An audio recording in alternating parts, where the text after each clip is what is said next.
Hi అండి, అందరూ ఎలా ఉన్నారు? ఈరోజు మనం గుత్తు బెండకాయ ఎలా ప్రిపేర్ చేసుకోవాలో చూసేద్దాం. అదేంటి గుత్తు వంకాయ విన్నాం కానీ గుత్తు బెండకాయ ఏంటి అని ఆలోచిస్తున్నారా? మీరు విన్నది నిజమేనండి.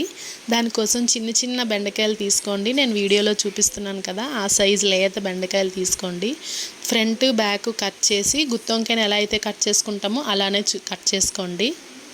ఇప్పుడు కర్రీలోకి 2 ఆనియన్స్, 3 టమాటోస్, 6 or 7 పచ్చిమిర్చి అండ్ 6 ఏమో ఎల్లుల్లిపాయ రెబ్బలు, చిన్న అల్లం ముక్క, గరం మసాలాకి ఎండుమిరపకాయలు, 1 టేబుల్ స్పూన్ ధనియాలు, 1 టేబుల్ స్పూన్ జీలకర్ర, చెక్క, లవంగి, 4 యాలకులు పక్కన పెట్టేసుకోండి. ఇప్పుడు కట్ చేసుకున్న ఆనియన్ పీసెస్ని మిక్సీ జార్లోకి తీసుకొని మిక్సీ మెత్తగా గ్రైండ్ చేసుకోండి.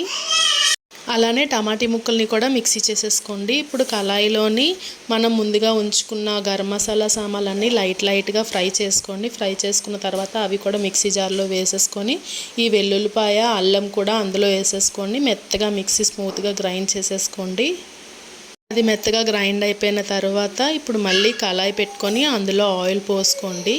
అది లైట్గా హీట్ అయిన తర్వాత మనం ముందుగా కట్ చేసి పెట్టుకొని బెండకాయలను తీసుకొని ఆ కళాయిలో వేసుకోండి. అవి మరీ ఎక్కువ ఫ్రై చేయకండి, లైట్గా, అంటే మరీ ఫ్రై కాదు అలాగని డీప్ ఫ్రై కాకుండా లైట్గా ఫ్రై చేసుకోండి. అందులోనే చిటికెడు పసుపు వేసుకోండి. పసుపు వేసుకొని ఫ్రై చేసుకోండి.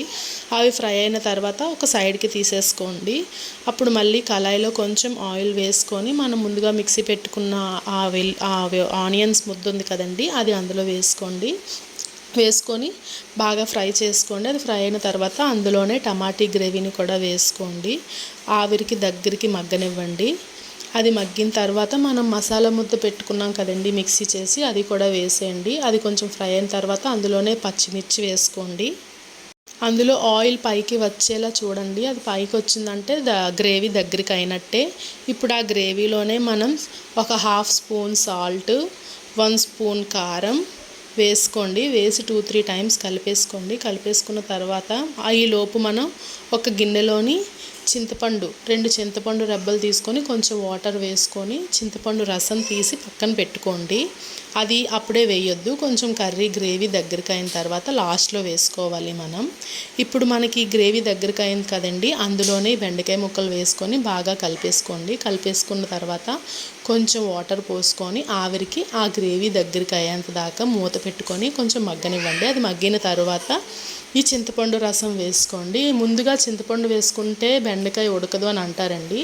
అందుకనేసి బెండకాయ కొంచెం ఉడికిన తర్వాత ఈ చింతపండు రసం వేసుకొని ఆవిరికి కొంచెం ఆయిల్ పైకి తేలేంత దాకా దగ్గరికి అయితే అంతేనండి, ఎంతో టేస్టీగా ఉండే గుత్తి బెండకాయ కర్రీ రెడీ అయిపోయినట్టే. చేసుకొని తింటే బెండకాయ అంటే ఇష్టం లేని వాళ్ళు కూడా చాలా ఇష్టంగా తింటారండి. ఎందుకంటే బెండకాయ చాలా హెల్దీ, బాడీకే కాదు మన బోన్స్కే కాదు, చాలా హెల్దీ అండి. సో మీరు కూడా ఎవరైనా ఇష్టపడలేని వాళ్ళు ఉంటే ఇలా చేసి ఒకసారి పెట్టి చూడండి, తప్పకుండా నచ్చుతుంది. నా వీడియో కనుక మీకు నచ్చినట్టుంటే లైక్ చేసి సబ్స్క్రైబ్ చేసేయండి. Thank you, bye bye.